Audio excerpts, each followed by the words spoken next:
Hello everybody and welcome back to our brand new lesson, and today we are going to talk about another very popular structure for spoken English, that is I'm thinking about plus verb in one plus ing. Again, I'm thinking about plus verb in one plus ing.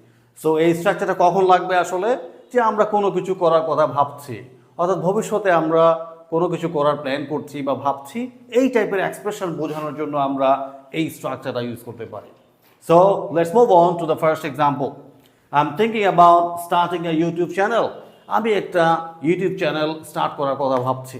So এখানে কিন্তু আমরা I'm thinking about এর পরে ভার্বের শেষে ing আমরা যোগ করছি।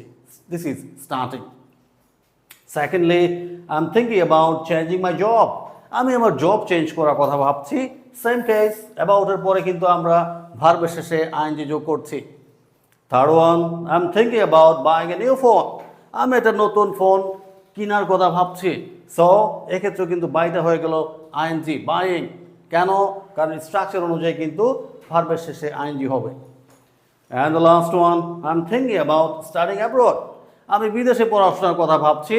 সো এখানেও আমরা দেখতে পাচ্ছি একই লেভেলের স্ট্রাকচার, দ্য সেম স্ট্রাকচার, এবং অ্যাবাউটের পরে কিন্তু আমরা পাচ্ছি ভার্ব প্লাস আইএনজি। সো তার মানে হচ্ছে আমরা কোনো কিছু করার কথা ভাবছি, কোনো কিছু করার প্ল্যান করছি ইন ফিউচার, এক্ষেত্রে আমরা খুবই সিম্পলি এই স্ট্রাকচারটা ব্যবহার করতে পারি। So hopefully you find the lesson very useful for you. Thank you for joining us.